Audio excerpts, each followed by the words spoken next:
Bienvenue dans les Chroniques du temps passé. Je suis Franck Ferrand et aujourd'hui, j'ai le plaisir de vous raconter l'histoire de Virgile, un simple poète de l'Antiquité qui a réussi à inspirer et à toucher des générations de lecteurs.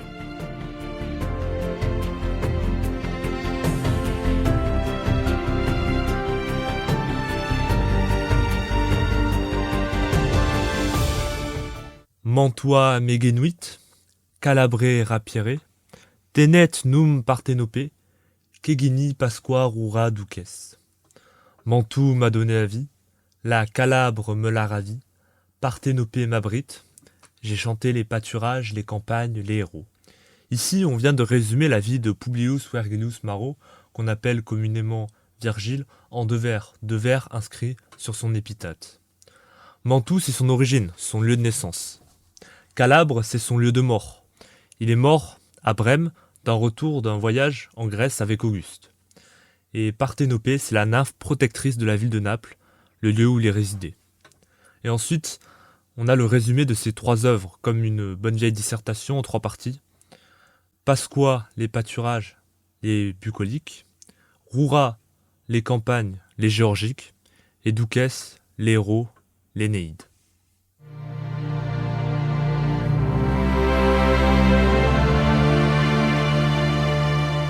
Virgile est né en 70 avant Jésus-Christ dans une petite ville près de Mantoue, dans le nord de l'Italie, et il grandit dans une famille aisée. Après avoir reçu une éducation soignée, il s'installe à Rome et il fréquente les milieux littéraires.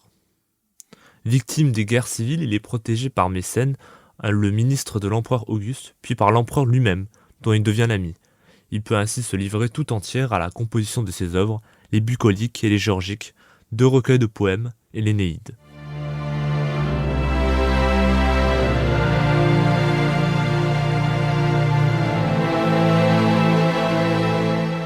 Virgile il ne va pas publier des œuvres majeures jusqu'en 37 avant Jésus-Christ, lorsqu'il va publier les bucoliques, ou ce qu'on appelle les églogues. Les bucoliques de Virgile, c'est un ensemble de 10 églogues, donc des petites scènes en vers formant un tout, et c'est le témoignage magistral de la poésie pastorale et amoureuse de l'Antiquité. C'est un recueil de poèmes pastoraux sur les amours et les malheurs des bergers. Il évoque des personnages et des événements réels sous le couvert de l'allégorie.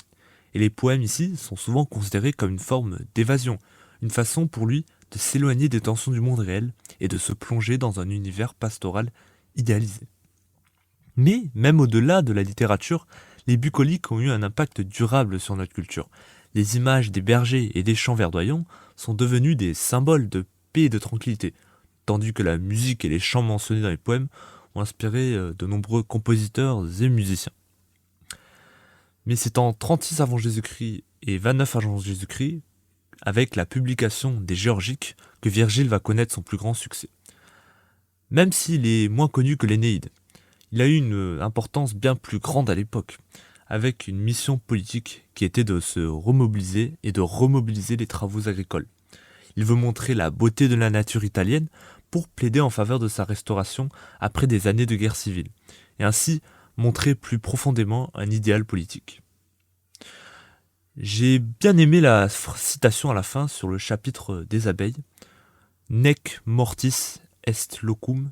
Il n'y a pas de place pour la mort. Il n'y a pas de place à la mort. Et c'est une déclaration de foi poétique, où le seul lieu où nous devons habiter et nous devons prendre soin, c'est la terre.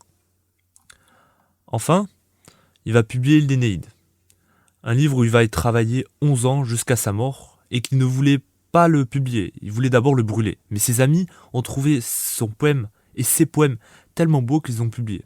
Il n'était peut-être pas content du résultat poétique ou mal à l'aise avec Auguste.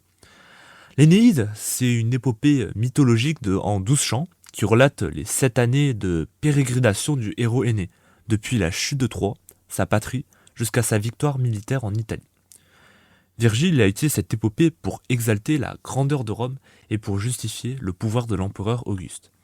Mais même si l'Énéide est un hymne à la gloire de Rome, elle ne glorifie ni la guerre ni la violence.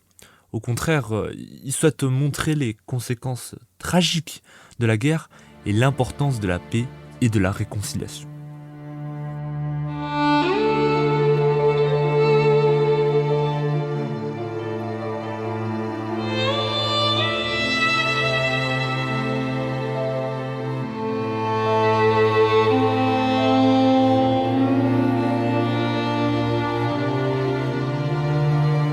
pour finir cet épisode, j'ai le plaisir de vous accueillir Grégory Le Petit, qui va venir nous témoigner de son expérience à la lecture des œuvres de Virgile.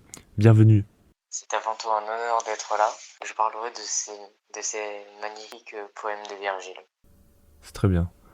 Qu'est-ce que vous en avez pensé des Géorgies d'après ce que j'ai compris, vous l'avez bien aimé, vous avez écrit même un essai sur votre blog, je crois. Exactement. C'était à une époque où j'étais réellement au fond des trous. Je traversais une période difficile. J'ai découvert les Géorgies de Virgile et j'ai été séduit par la beauté et la sagesse de ce poème. Et c'est un poème qui redonne l'espoir et qui fait réaliser la beauté et la richesse de la vie. Pouvez-vous nous décrire le livre? Comment est-il composé? Les Géorgiques sont un poème didactique en 4 livres, écrit par Virgile du coup vers 29 avant Jésus-Christ.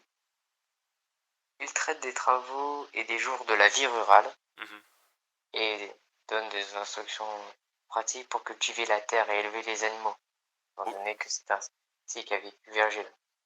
Et ils sont également une réflexion philosophique sur la nature humaine et la place de l'homme dans le monde. Très bien. Est-ce que vous recommanderez ce livre à des lecteurs, à tout le monde? Je suppose que oui. Bien évidemment. Quand on est séduit par une telle beauté, on a envie de la transmettre à tout le monde, n'est-ce pas? C'est un beau message. Est-ce que vous... Oui. C'est un beau message. Est-ce que vous avez lu d'autres œuvres de Virgile, telles l'Énéide ou les Bucoliques, vous êtes en train de lire peut-être? Bien évidemment que j'ai lu ce classique de la littérature qui est l'Énéide, l'aventure du fils de Vénus. Mais j'avoue que j'ai été principalement marqué par les Géorgiques. J'ai plus lu l'Énéide comme quand j'étais jeune, et c'était plus une épopée qui fait rêver qu'autre chose. Merci Grégory Le Petit pour votre intervention dans ce podcast Les Chroniques du temps passé. Je vous souhaite une merveilleuse soirée. Au revoir. Au revoir. Merci à toutes et à tous pour avoir suivi mon podcast Les Chroniques du temps passé. J'espère vous retrouver la semaine prochaine pour un autre épisode, cette fois-ci sur Homère.